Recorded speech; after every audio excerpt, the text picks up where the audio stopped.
Hey folks, and welcome to the Truck King YouTube channel and the very first 2022 Truck of the Year breakdown. In this video, we're going to talk about the new 2022 Nissan Frontier. Dad and I recently did a full review with that truck. You can check it out on the channel. We towed, we'd hauled payload, and we offered our thoughts on how it actually drives. But in this video, we want to talk about Nissan's truck strategy as a whole and where the Frontier fits into it. And just to be clear, we're going to do this for every single one of the 2022 Truck of the Year competitors because we just want to offer you a little bit more than just saying, hey, it tows good. We want to talk a little bit more big picture, and that's what we're going to do right now.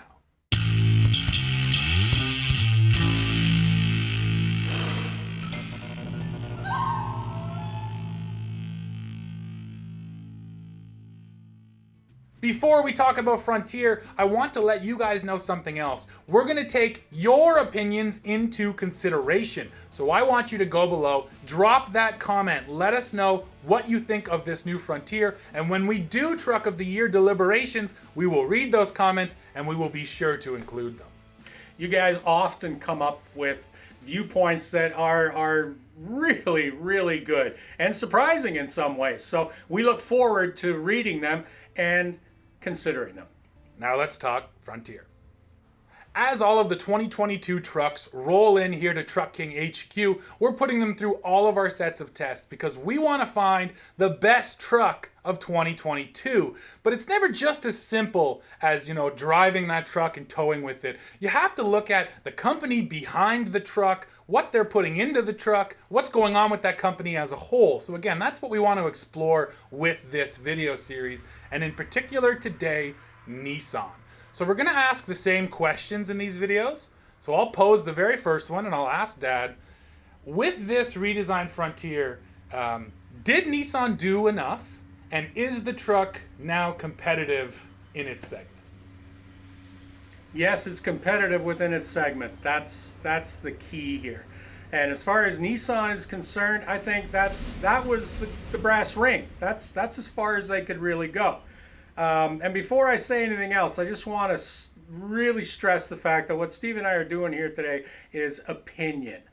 Most of the stuff you're hearing here is not facts, but then again, we are industry watchers. We're in this up to our necks 7 days a week. So we have a real sense of what's going on at a lot of companies, even if they're not straight out telling us. And in the case of Nissan, the reason I say that they did enough and that they probably did as good a job as they could is because the general feeling right now is that they're not backing their truck division very much. Look at the facts. The Titan in Canada, no longer available. The Envy commercial line also discontinued. And for you Americans, I don't want to rain on the parade, but I doubt that you're going to have Titan very much longer. And again, that's just an opinion. But I can't see them running that line without all that other content for just the trucks that they're selling in the States. So when you consider how they're feeling about their truck offerings, then you look at Frontier. And you actually have to marvel at how much they did do, because they had to spend some money to get a 17-year-old model up to snuff. And so right now, that really is the plus, check mark category, is that they have brought it up to their competitors' levels. Mm-hmm. But I think, of course, the scary thing is they did enough for today, but we know that there's a new Tacoma coming. There's new GM twins coming. And when those come out, they're probably going to move past this Frontier. There's a good chance. And then Frontier is just going to sit here the same for the next decade. So that's kind of the scary thing. And that's what Dad's saying. And it's the same sense I got. Sometimes we get a new product that launches and you go, wow, they really went, they threw the kitchen sink at this thing. All the features, all the models. The Frontier didn't feel like that. They felt like they did just enough to update it for 2021. And I think it's a good truck as it sits, but in the future, as this moves ahead, I'm curious to see if they keep on backing it. And one big miss, I just want to point out that no off-road model beyond the Pro 4X. And I only say this because we have, Gladiator, Mojave, TRD Pro, ZR2, AT4. These off-road models have become so popular. People love them. I just don't feel like even Pro 4X is enough. I kind of expected an extra model. And that's one example of something Nissan I think should have done, could have done, but chose not to. And nevertheless, I have a heartfelt message for Nissan engineers. I think you guys did great with the budget that you were allowed. Fair point. So here comes the next question. We've established it's competitive, but is it actually better than anything? Is there one thing the Frontier does, Dad, that you feel like is truly better than the competition that makes it stand out? Short answer is no. It's an all-arounder. They touched on all the things that they had to, so that the entire package, when you're looking at it, it's good. But there is not that one standout feature. So it's just gonna be that sort of shade of beige when it comes to what you want to purchase. So that brings me to the next point, which is, where does Frontier land in the marketplace?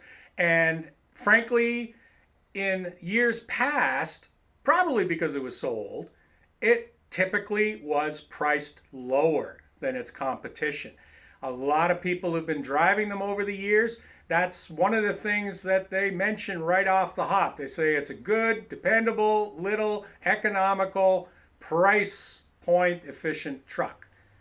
Okay, this time around, Nissan has priced it almost dead on with its competition, and I just wonder if that's going to wash. Yeah, I agree. I think that feels like the biggest mistake here. If they could have said, hey, look at our brand new truck, and hey, we're $5,000 less than a Tacoma as you go through the trim walk, that probably would have been really the sweet spot for them.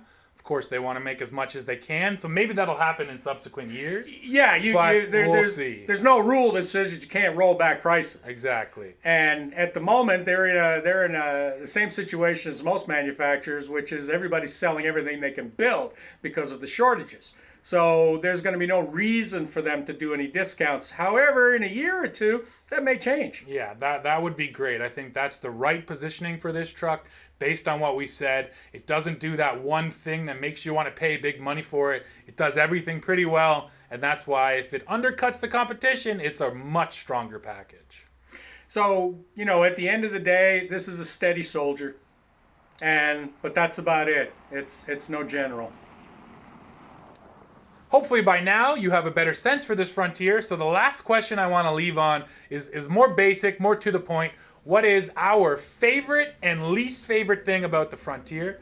I'll go first with my favorite thing. And it's obvious I'm picking this because I'm a dad. But the back seat of the Nissan Frontier, the backs fold down and the bottoms fold up. So you get storage under the seat, but when you fold the backs down, you can get to those child top tethers really easily. I've been installing my child seats into a ton of trucks lately, and the Frontier has been the easiest to install those. So I really appreciate that.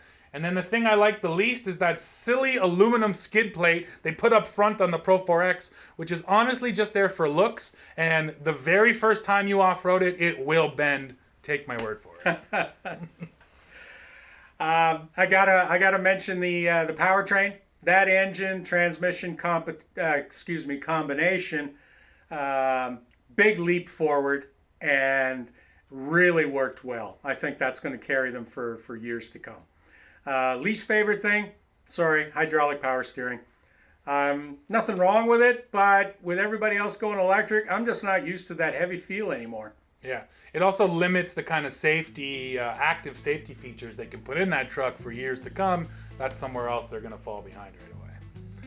But anyways, those are all our thoughts on the Frontier. I think we've really exhaustively covered this truck now. And just so you guys know, you can go on the channel, watch our review, and then sit tight because in January of 2022, we will be announcing the Truck King Truck of the Year. And if you want it to be the Frontier, please go below now and leave your comments. When we do the Truck of the Year videos, we'll be combing through the comments because we want your opinions to help us make this choice. So go below now, tell us why the Frontier is the best or the worst truck to come out this year. And then as always, while you're down there, do not forget to hit like, hit subscribe, hit join to become a member of the channel, and then come right back here to Truck King to see what we're testing next. See ya.